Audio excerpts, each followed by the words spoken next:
So this is the scene and the first level that many people on my team try to talk me out of every day. For example, Alex, one of our programmers, came yesterday and said, I'm colorblind, but I really don't think we should do the first level in black and white. And I said, I can't trust your opinion because you're colorblind. But he pointed out that it's just problems distinguishing red. It's not just a lack of color in his life. So anyway, so the beginning of the game, the prologue, including this sort of Lazaria 1987, where the Russian Navy has raised this kind of mysterious sub, is in black and white, as is evident from the screen that you're watching right now, probably. And I guess the point of this scene, which has been a pain in the ass to make, is to, because he's all rain with the wet effects and stuff. Oh, next gen is here, bloom, bloom, depth of field. The point of this scene is to kind of establish genre, which is present day, but with monsters in the closet.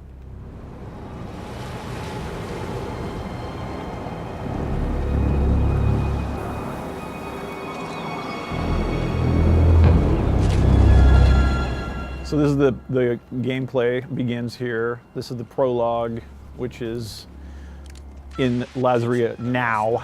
I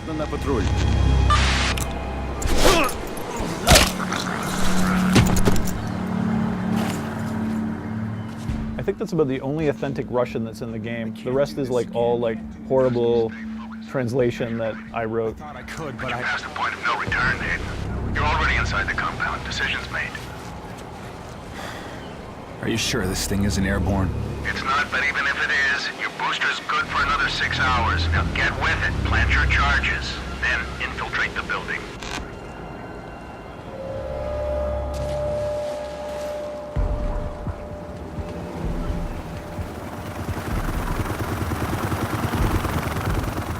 So the Lazarian forces have set up in this sort of abandoned gulag. And inside of that shipping crate is disgusting, monstrous, infected beasts, which isn't completely relevant to Hayden at this point. He's just there to kill Mesner, which is the agent that was sent in before him to check out what was happening at this outbreak. And this is kind of a very, hopefully a relatively easy tutorial level. Get you used to the aspects of the game. How to destroy boxes. Through vigilance, can we keep it that way? And for people that are intent on listening to the story as opposed to just shooting people in the head and snapping necks, they can hear the broadcast about what the infected are about. The infected target has an increased metabolism and hardened exterior. And Josh is just going to shoot the presentation. Yeah, there you go. Josh has seen it a lot of times. So the thing they're talking about there is the infected and their tools that they can use to combat them. And one of them is infrared gas, which when you become infected is a real thing to watch out for because it halts your regeneration. And the other thing that they're using is these magnetic detectors they put on their guns, the weapon governors, which won't affect Hayden right now, but when he's infected, it basically will give time-limited use of any weapon.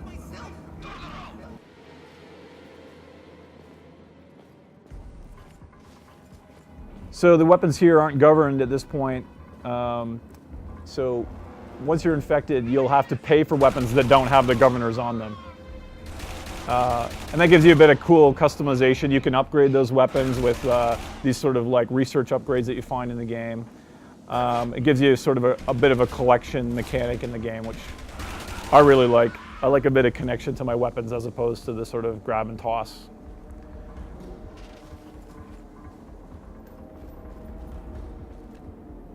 You see the little hazmat suits on the side and that sort of thing. Things most people won't notice, but they're there because you fight those hazmat guys later.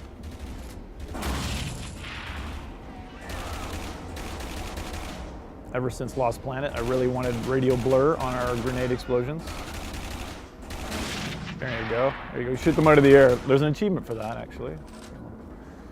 Look out for that. Bloodstained table, very good.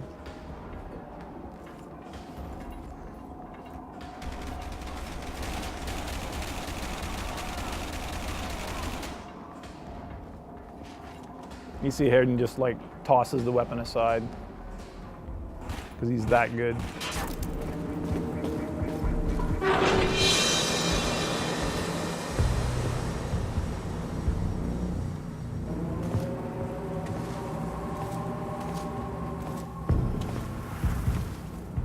So as proper idiots, we went through the pain in the ass to make all our cutscenes real time in the game. So you can zoom in and out and screw up the depth of field and do crazy stuff like that. When I get back to Canada, I'm going to make it so you can rotate around and do stuff like that, just so that's a little bit more in your face. I figure people won't skip them if they look cool, and if you can wiggle the camera around, maybe sometimes it'll let you cope. Oh, I'm talking over the violence.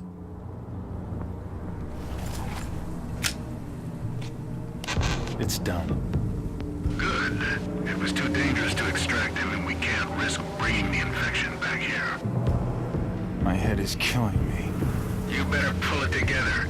If Mesner gets that infectious material out of Lazria, it'll spread like the plague. I just want to get this over with. So find Mesner. He's the linchpin. Put a bullet through his head. Little pat on the back. Love it.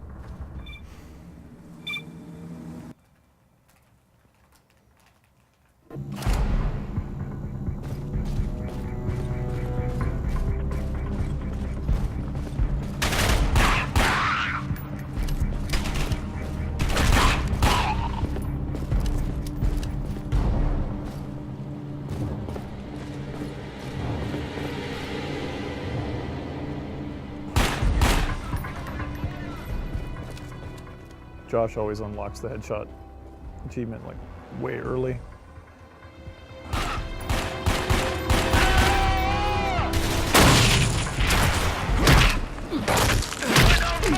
Oh.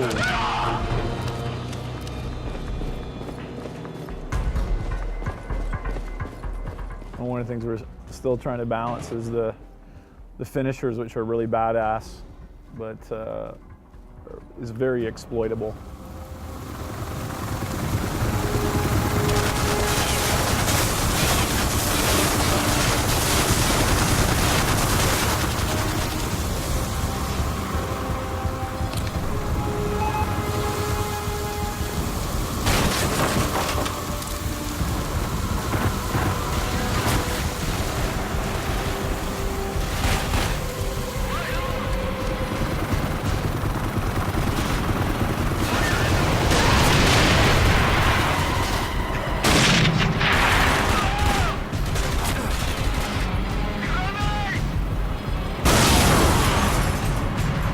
Works.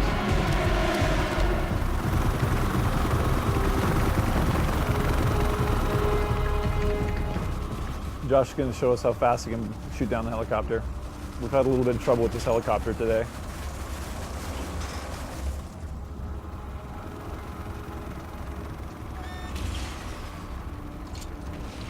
All right.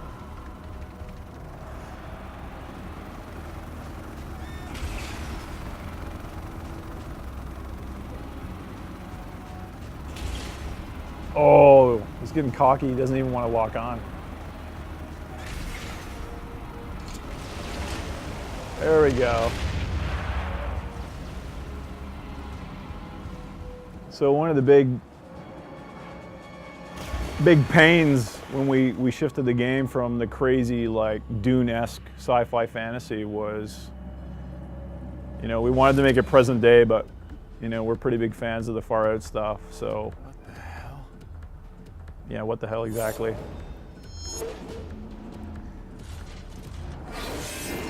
So we put this mission in the beginning to sort of say, you know, here's present day, here's the, you know, some conflicted born identity kind of guy. But then the weirdness stuff comes in. And that's actually one of the powers you get later on in the game, which is the ability to block and redirect projectiles. Very late in the game. It's